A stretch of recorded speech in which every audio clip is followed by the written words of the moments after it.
Okay, Phil. I wanted to send you this video clip of my sump. I know you've seen it a couple of times already, so I wanted to just send it to you again so you'll have it to get an idea of how a sump in general is set up. I mean, and you can actually change your sump design and layout as it works for you. Seeing that your sump will be under your tank in your living room, my sump is in the basement, so I have more space and stuff I can work and play with. So I wanted to start by showing you my two skimmers again. So here are my two skimmers. They actually sit in about 8 inches of water. You can see my water line is right here, right, and the bottom of the sump is all the way down here, and this is about you know, I would say about 15 to 16 inches of water in depth. So I made a stand to rest my protein skimmers on. So you can see that the stand is right here. This acrylic square box that I built. So from the bottom of the skimmer here up to the water line, which is here, is about 8 inches. So that's the manufacturer's guidelines for running these two skimmers. So they're both sitting in about 8 inches of water. So those are my skimmers in the skimmer compartment, and you can see inside here, you know, it's pulling out all the excess waste out of the water. You know, again, I'm running two because of the high bio load upstairs in the main tank, but you can see both of them here in the skimmer compartment in my sump. And you know, these are the pipes leading up to my main display tank that is bringing the water down to be processed down here. So from the skimmer compartment, the next compartment over is where I have only a few bio balls remaining. You can see them here. If I can zoom in a lot better. Okay, see, here are my bio balls. So there's just a few that are left, and I will be removing them over the next couple of weeks, and then I'll put some kind of media reactor in here, you know, to utilize this space. And in my main sump now, I do have my media reactor, which is this box right here. It's running Reef carbon and something called raw phos to help to keep my phosphates and organics low in the tank. It helps to clean up and polish the water. I do have a whole bunch of return pumps in here and heaters to keep my tank temperature at around 78 degrees year-round, whether it's winter or summer. So this is pretty much the layout of my sump. So what keeps my water clean? Again, it's my two skimmers here.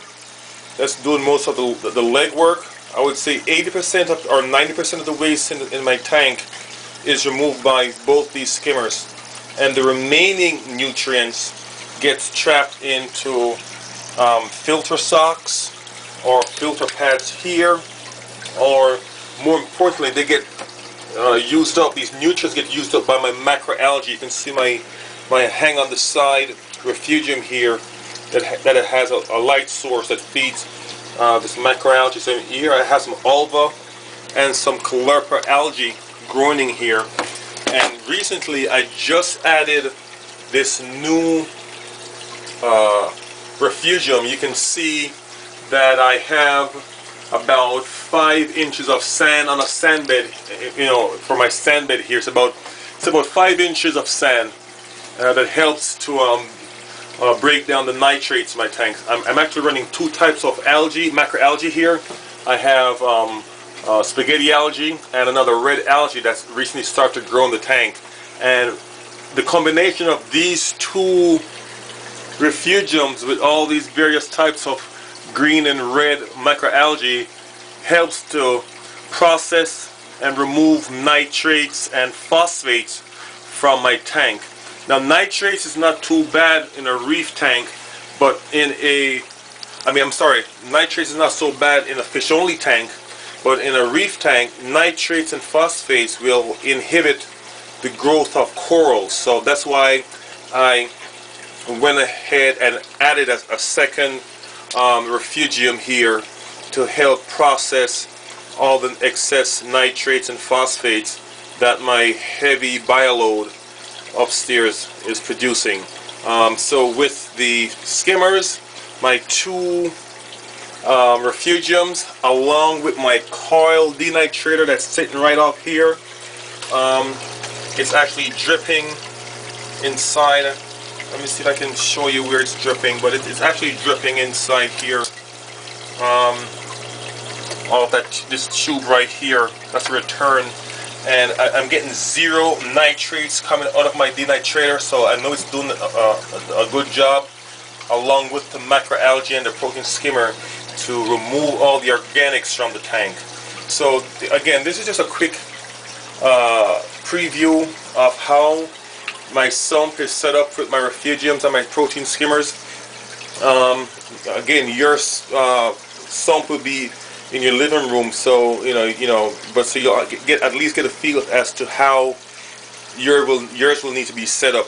Again, my protein skimmer, both my protein skimmers are sitting in about 8 inches of water, because that's what they operate best in. Any higher or lower, then I won't be able to get the bubbles, as you can see here, to pull out the nutrients out of the water. Both protein skimmers, they are, or I would say most protein skimmers, they work with an air intake. So here, my air intake are coming in all these two tubes right here.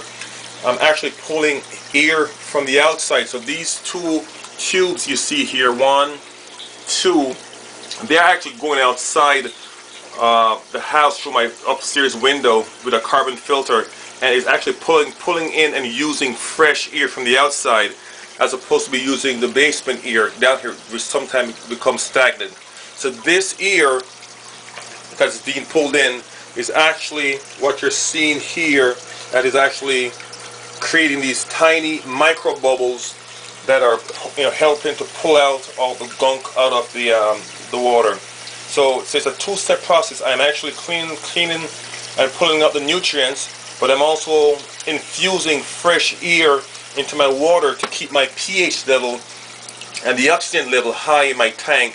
So my pH is around 8.2, during the daytime. I do run my refugiums on a 18-hour light cycle.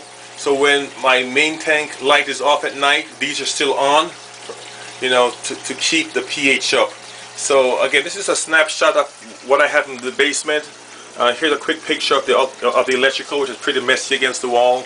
I'm just having them nail up here to keep them out of the way of the salt water. So